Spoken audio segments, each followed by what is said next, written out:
Assalamualaikum warahmatullahi wabarakatuh. Selamat berjumpa kembali kawan. Masih tetap bersama LSC Channel atau Lulut Suketi Channel. Di video kali ini saya akan membahas yaitu dari komentar yang ada di salah satu video yang menyatakan atau yang menanyakan, Mas atau Pak, itu alat deteksinya kok bisa tembaga atau besi atau kelapa. Itu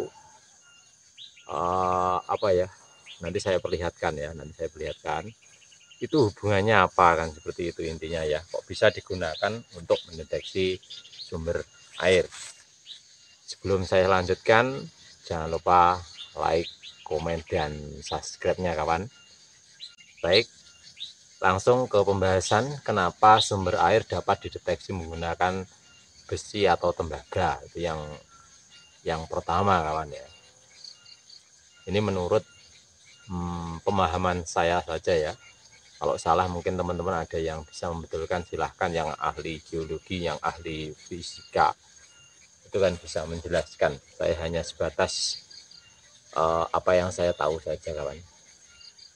Jadi air yang mengalir di dalam tanah, air yang mengalir di dalam tanah atau di tempat tertutup, di ruang tertutup, itu akan menimbulkan suatu gelombang elektromagnetik kawan ya, dan dapat kita deteksi dari atasnya, maaf bukan dari sampingnya, tetapi adalah tepat dari atasnya.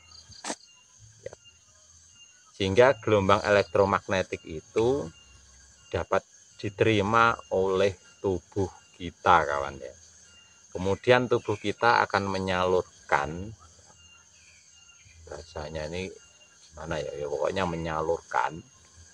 Yang pertama, karena kedua kaki kita itu menginjak tanah, maka akan naik, akan timbul suatu dua kutub, yaitu utara dan selatan kawan ya. Sehingga kalau magnet itu kalau ada dua kutub akan saling tolak menolak, tarik menarik, maaf ya. Kemudian kalau satu kutub yang bersamaan akan tolak menolak. Itu adalah prinsip dasarnya. Seperti video ini ya, pada video ini di samping ini, itu saya telah membuktikan ketika kaki saya angkat, antena ini tidak berfungsi. Jadi ketika kedua kaki saya tidak memijak pada tanah, itu ternyata antena tidak berfungsi ya. Itu menunjukkan bahwa di tubuh kita itu juga mampu atau menghasilkan magnet dari gelombang elektromagnetik yang ada di bawah. Kemudian gelombang itu kita salurkan ke tangan kita, sehingga menimbulkan suatu efek, yaitu gelombang kutub ya, maaf ya, kutub utara dan selatan, sehingga ini bisa ke arah sini dan ke sini. Kalau dua itu biasanya akan saling menyilang. Nah seperti ini ya, menyilang seperti ini, seperti video-video yang lain.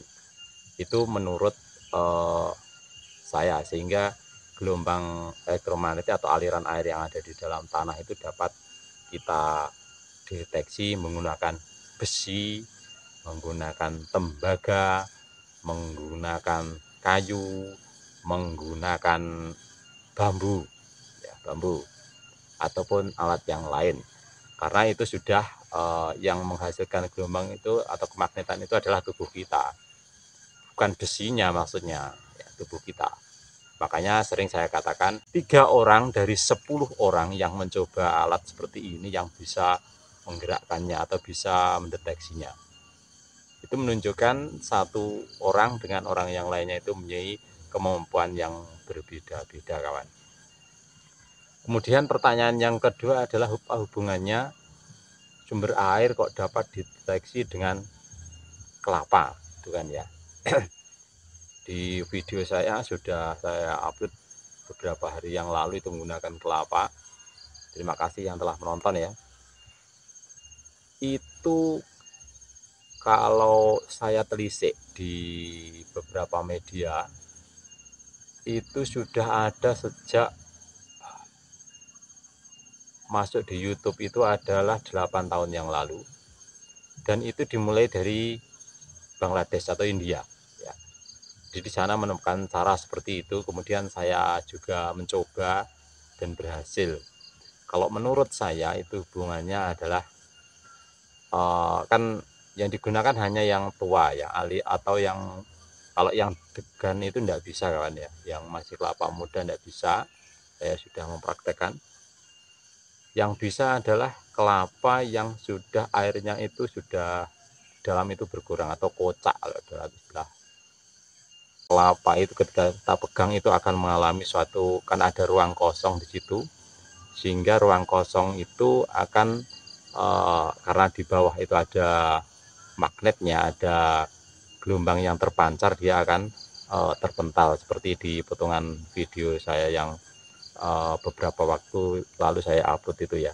Jadi kalau hubungan secara magnet dengan itu tidak ada, hanya bagian tubuh kita saja yang mengeluarkan gelombang elektromagnetik.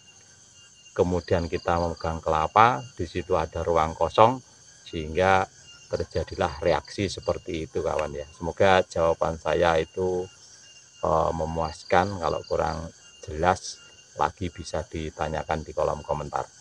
Terima kasih telah menyimak. Akhirnya assalamualaikum warahmatullahi wabarakatuh.